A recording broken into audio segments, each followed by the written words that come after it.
My brothers and sisters, listen to me carefully. There comes a moment in life when the phone stops ringing, when the people you expected to stand by you disappear, when friendships fade, relationships end, and the silence becomes loud, and in that silence, shaitan whispers, you are alone, you are forgotten, you are unwanted. But that is not the truth. That is the moment Allah is calling you closer. Many people fear being alone because they were taught that happiness comes from people, from attention, from companionship, from being chosen by others. But happiness was never meant to be outsourced. Peace was never meant to depend on human beings who are weak, emotional, inconsistent, and temporary. If everyone left you today, but Allah remained with you, you have lost nothing. In fact, you may have gained everything. Understand this reality clearly, my brothers and sisters. One of the greatest sources of pain in the human heart comes from expecting permanence from what Allah created to be temporary. We expect people to stay the same. We expect their energy, their loyalty, their attention, and their presence to remain constant. But Allah never promised that, not once. Every human relationship has limits. People get tired, people get distracted, people grow, change, weaken, and sometimes drift. Even those who love you sincerely can reach a point where they no longer know how to carry you. That does not automatically make them evil. It makes them human, weak by design, limited by nature. But Allah is not like that. Allah does not weaken with time. Allah does not forget due to distraction. Allah does not abandon because of inconvenience. When Allah takes responsibility for His servant, He does not step back halfway. He does not withdraw His care because you are struggling. He does not reduce His mercy because you are inconsistent.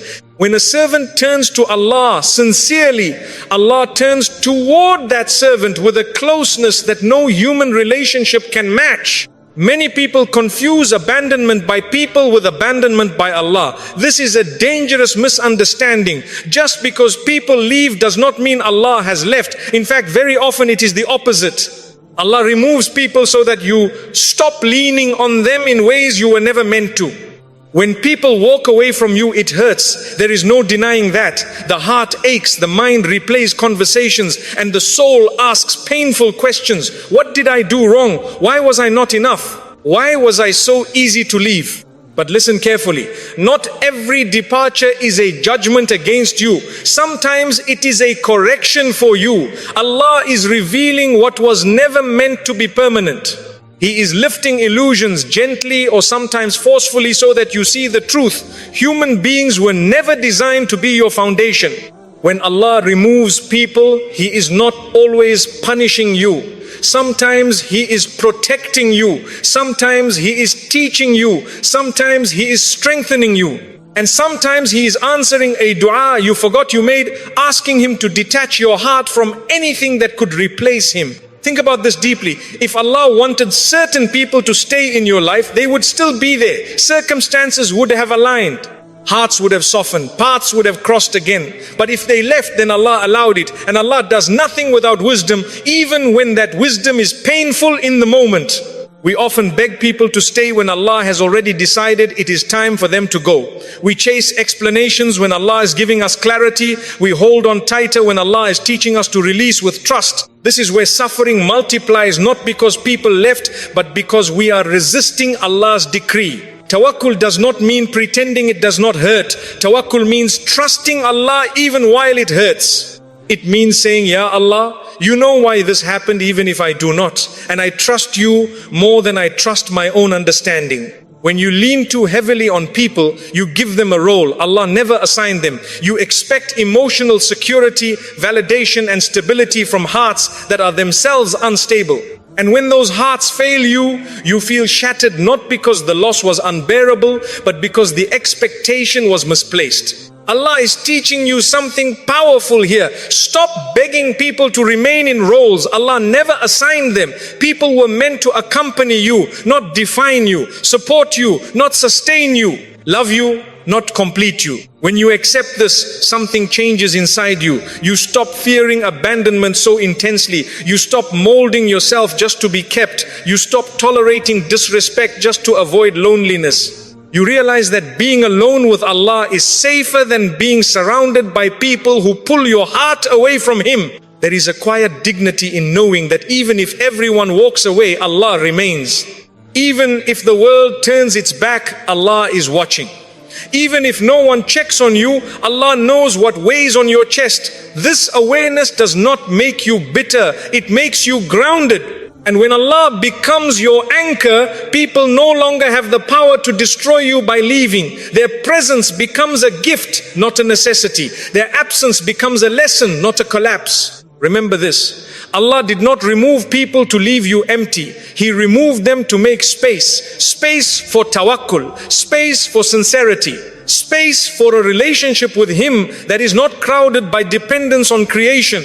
If today you feel alone, do not rush to fill the silence with anyone who will stay. Sit with Allah in that silence. Speak to Him, lean on Him, cry to Him, because the one who never leaves is closer than you think, and He has been with you all along. My brothers and sisters, we need to correct a misunderstanding that causes unnecessary suffering. Not every empty space in your life is a punishment. Not every quiet season is a sign of loss. Very often, what you are calling loneliness is actually an invitation from Allah, an invitation to return to Him without distractions.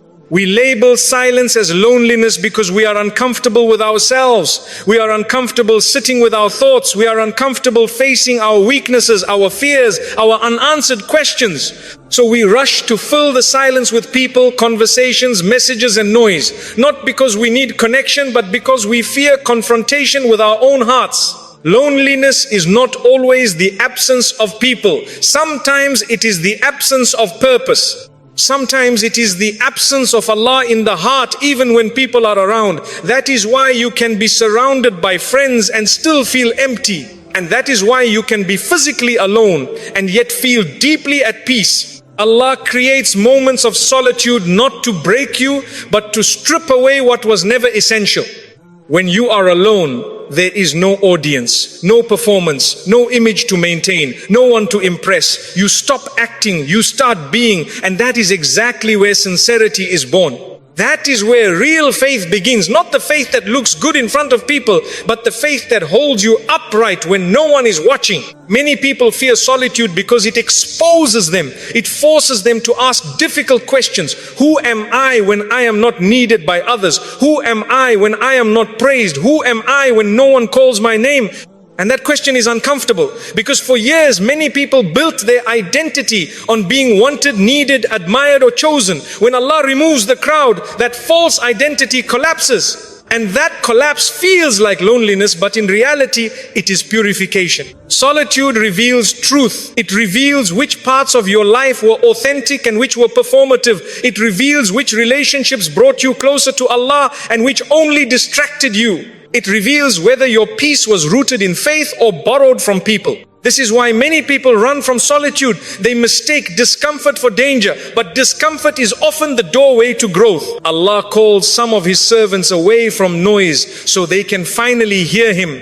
In the crowd, His signs are drowned out. In distraction, His reminders are ignored. In constant companionship, dependence grows quietly and dangerously. So Allah creates distance not because He dislikes you, but because He wants you awake. Look at your life honestly. The moments you grew the most were not when everything was comfortable. They were when you were alone with Allah, confused, uncertain, yet still turning toward Him. Those were the moments your faith matured. Those were the moments your heart softened. Those were the moments you learned reliance instead of attachment. Solitude is where you learn to sit with Allah without conditions, not worshipping Him because life is good, not turning to Him only when people fail you, but choosing Him even when there is no emotional reward, no applause, no reassurance. And that kind of faith is powerful.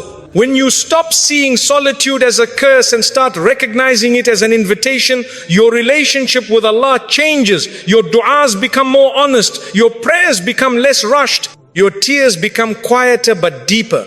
You stop asking Allah only to fix your circumstances and you start asking Him to fix your heart. This is why solitude is dangerous for shaitan, because a believer who learns to be content alone with Allah cannot be manipulated by fear of abandonment. Shaitan uses loneliness to push people into haram relationships, unhealthy attachments, and desperate decisions. But when solitude is filled with remembrance, Shaitan loses leverage. A heart that is comfortable alone with Allah is not easily tempted. Do not misunderstand this. Islam does not promote isolation from people.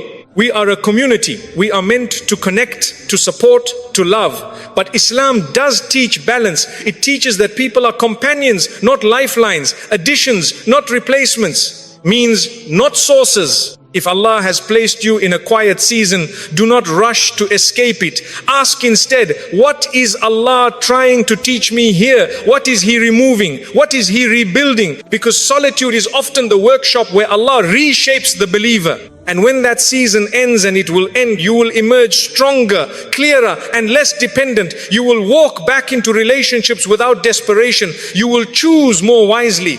You will love more cleanly, and you will never again confuse noise with peace. If you are alone today, do not assume you are forgotten. Perhaps Allah is simply asking you to sit with Him for a while, without interruptions, without competition, without substitutes. And that invitation, my brothers and sisters, is a mercy many never receive.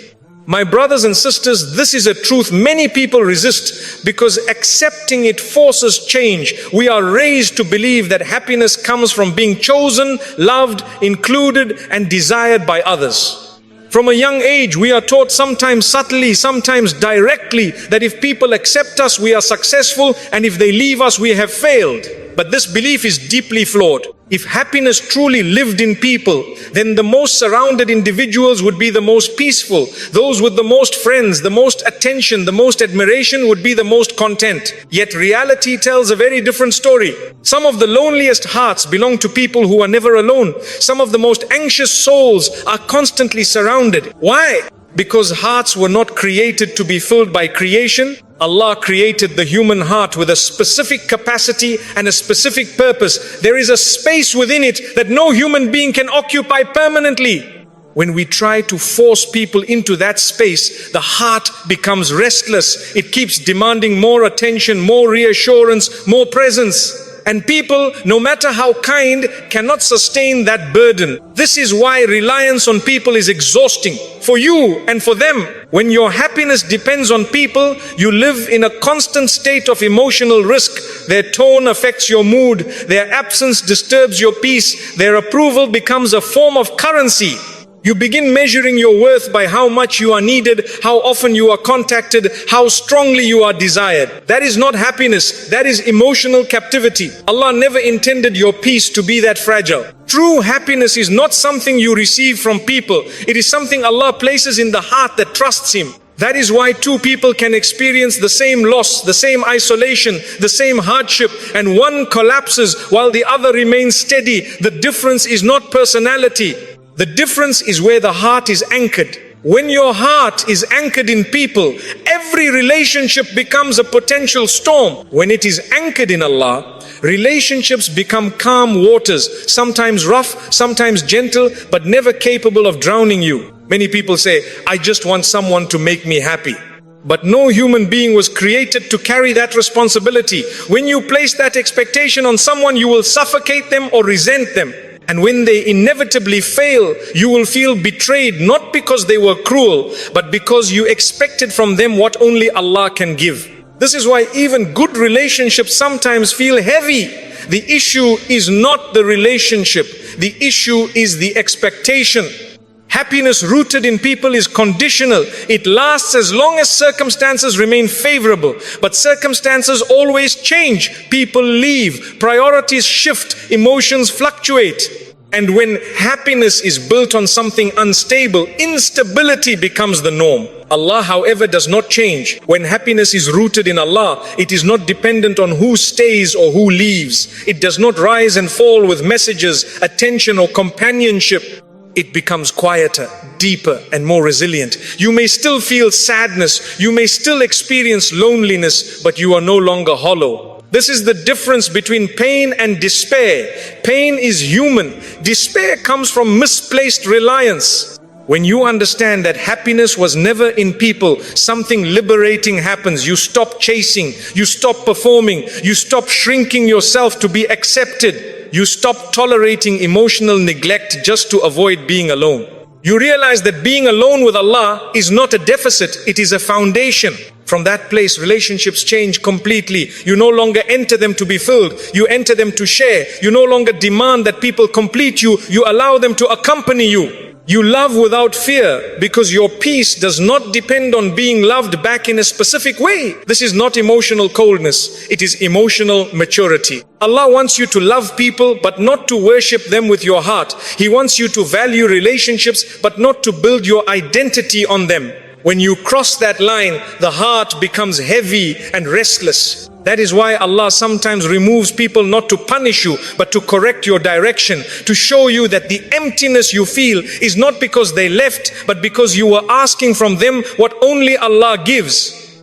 And when you return that space in your heart to Allah, peace enters naturally, not dramatically, not instantly, but steadily. You begin to wake up without emotional hunger. You stop checking your worth in other people's responses. You feel complete even in silence. And when people do enter your life, they feel lighter because they are no longer responsible for your happiness. My brothers and sisters, happiness was never in people. It was always in knowing Allah, trusting Him and allowing Him to be enough. Everything else is a gift. Nothing else is a foundation. My brothers and sisters, one of the greatest lies people believe is that strength comes from being surrounded, supported, and constantly affirmed. We assume that if someone is alone, they must be broken. If someone is quiet, they must be struggling. If someone walks alone, they must be weak. But that is not how strength is built. Strength is not proven when everything is easy. Strength is revealed when support is removed and faith remains.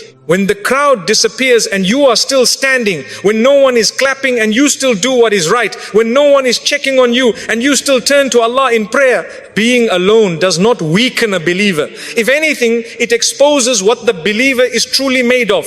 When you are surrounded by people, it is easy to borrow confidence. It is easy to lean on encouragement. It is easy to feel strong because others are holding you up. But when you are alone, there is nothing to lean on except Allah. And that is where real strength is forged. Allah strengthens His servants through responsibility, not comfort. In moments of isolation, you learn to regulate your own emotions. You learn to stand without reassurance. You learn to face difficulty without an audience. This builds inner discipline, resilience, and sincerity. These are qualities that cannot be developed in constant companionship. Think about it honestly. When you are alone, you must make choices without being influenced by others. You must hold yourself accountable. You must motivate yourself to pray, to remain patient, to stay upright. This is not easy, but it is powerful. That is why solitude often feels heavy at first. Weakness resists responsibility. The soul wants shortcuts, validation, and comfort. But strength grows when you stop outsourcing your stability. Allah allows certain believers to experience isolation because He wants to strengthen their reliance on Him, not on people. When you learn to stand alone with Allah, you become unshakable later. Praise will not inflate you, criticism will not destroy you, presence will not intoxicate you, absence will not collapse you. This is balance. A person who has never learned to be alone often fears silence. They fear abandonment, they fear rejection. And because of that fear, they compromise their values, tolerate mistreatment, and remain in situations that damage them spiritually and emotionally. But the one who has tasted solitude with Allah knows a different kind of power. They know they can survive without attention. They know they can endure without applause. They know they can walk away without falling apart. That knowledge is strength. Being alone forces you to confront yourself honestly. There is no one to blame, no one to distract you, no one to hide behind. Your habits, your intentions, your weaknesses all become visible. This can be uncomfortable, but it is necessary for growth. Allah refines believers the way metal is refined through pressure and heat. Isolation is part of that process. It burns away dependence on people. It removes emotional laziness. It sharpens faith. This is why many of the strongest believers you will meet are not loud. They are calm. They are steady. They do not chase attention. They do not panic when people leave. They have learned that their strength does not come from numbers, but from connection with Allah. Understand this clearly. Allah does not isolate people He wants to destroy. He isolates people He wants to prepare. Preparation for what? For leadership, for responsibility, for deeper faith, for healthier relationships, for tests that require emotional maturity. If Allah has allowed you to walk alone for a while, do not interpret it as rejection. Interpret it as training. Training to trust Him without crutches. Training to obey Him without witnesses. Training to rely on Him without substitutes. And when this training is complete, you will notice something remarkable. You will no longer fear being alone. You will no longer beg people to stay. You will no longer build your identity on companionship. You will walk with quiet confidence, knowing that even if the path is empty, Allah is with you. That is not weakness. That is strength built the right way. My brothers and sisters, many people are waiting for life to change before they allow themselves to feel at peace. They say, when I have the right people, I will be happy. When I am married, then I will be calm. When I am no longer alone, then I will feel settled. And so they delay peace as if it is something that must be earned through circumstances. But peace does not arrive from the outside. Contentment is not the result of a perfect situation. It is a decision the heart makes when it trusts Allah's wisdom, even when life does not make sense. That is why two people can live in the same condition, face the same loss, and yet respond completely differently. One becomes bitter, the other becomes calm. The difference is not what they have, it is what they believe. Contentment begins when you stop arguing with Allah's decree. Many people suffer not because of what Allah decreed, but because they keep resisting it. They replay the past. They imagine different outcomes. They ask endless what-if questions. And in doing so, they reopen wounds that Allah is trying to heal. Contentment does not mean pretending that pain does not exist. Islam never asks you to deny your feelings. Even the prophets felt sadness, grief and loss. But they did not allow those emotions to turn into irtirad against Allah. They did not say, this should not have happened. They said, Allah knows and I trust Him. When you accept that Allah's knowledge is greater than your understanding, the heart begins to rest. Contentment grows when you realize that what Allah withheld from you may have harmed you, and what He delayed may have shaped you. Not every unanswered dua is a rejection. Sometimes it is protection. Sometimes it is redirection. Sometimes it is preparation for something better, not necessarily easier, but better for your faith. A heart that lacks contentment is always restless. It keeps scanning for what is missing. It measures life by comparison. It sees what others have and forgets what Allah has already given. And comparison is one of the fastest ways to destroy peace. Contentment, on the other hand, teaches you to focus inward, to ask, is Allah pleased with me? Instead of, do people want me? When that question becomes your priority, many anxieties fall away. You begin to understand that loneliness does not mean you are behind in life. Being single does not mean you are incomplete. Silence does not mean you are forgotten. These are conditions, not definitions. And conditions change, but your worth does not. Contentment also protects you from desperation. When you are not content, you rush decisions. You accept relationships that harm your iman. You compromise values just to escape discomfort.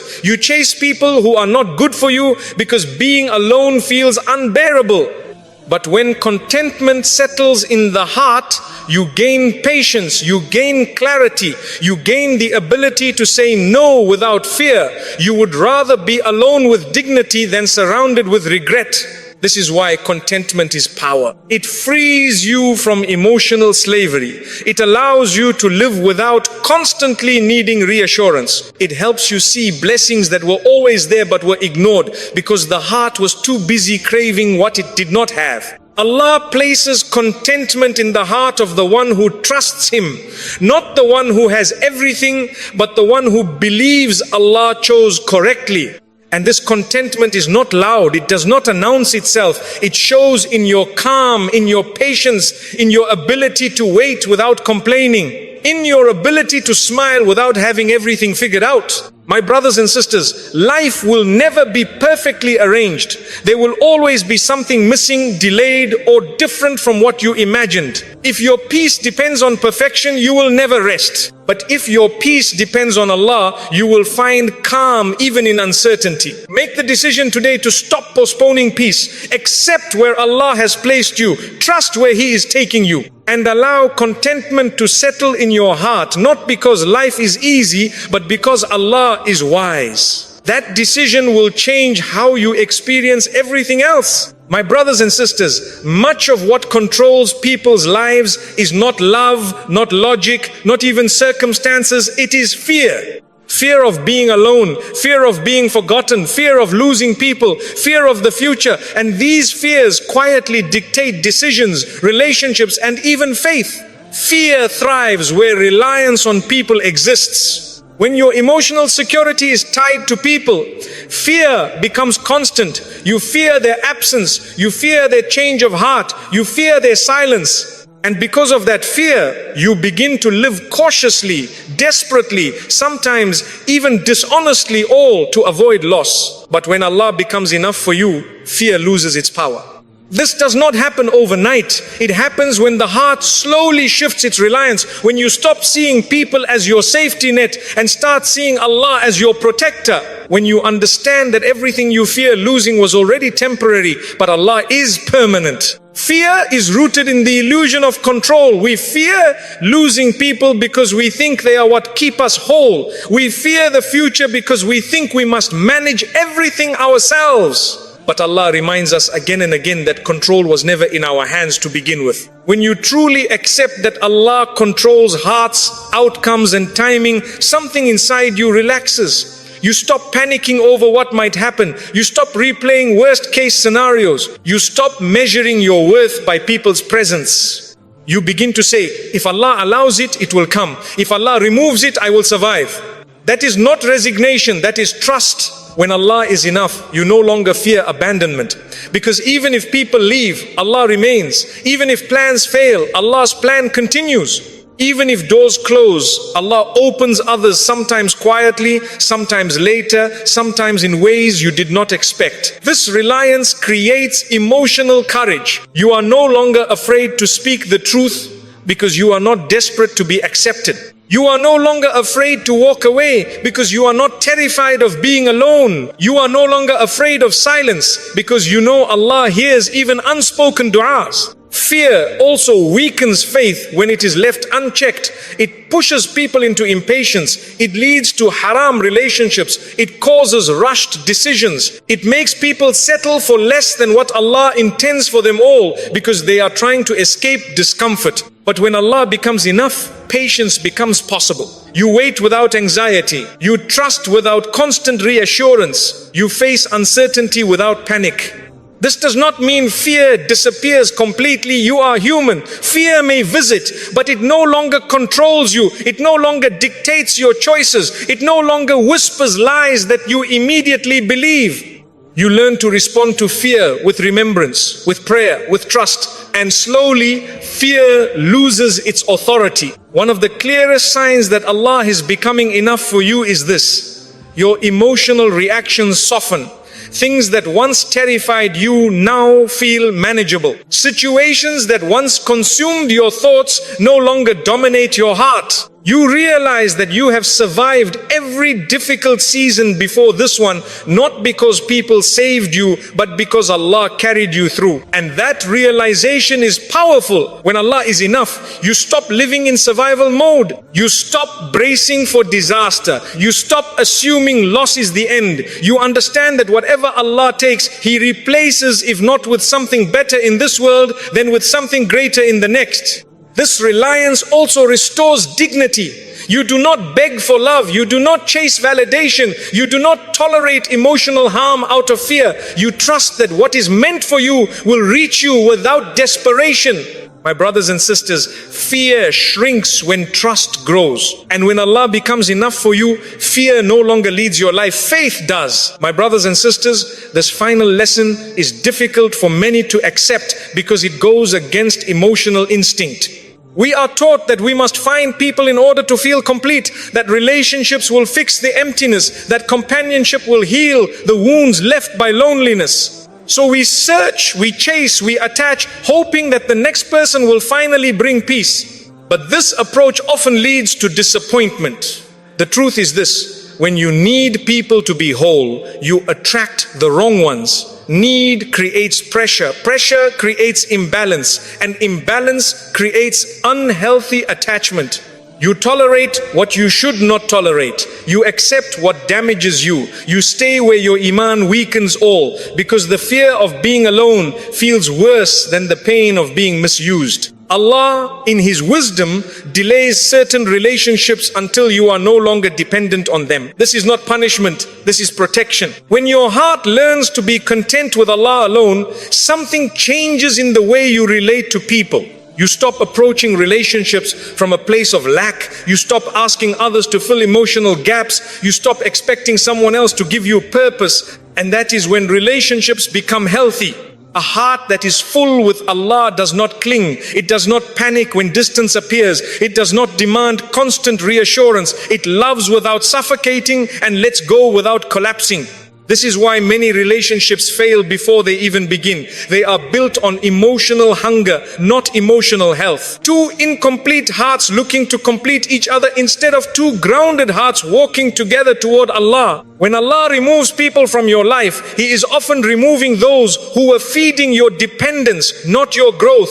And when He keeps you alone for a season, He is teaching you to stand without leaning. That lesson is essential, because once you no longer need people, you gain the clarity to choose them wisely.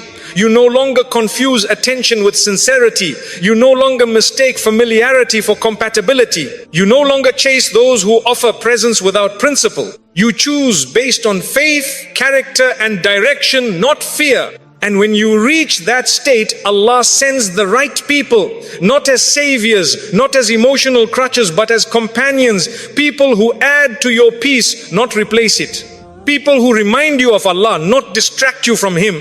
These relationships feel different. They are calmer, they are safer, there is less drama, less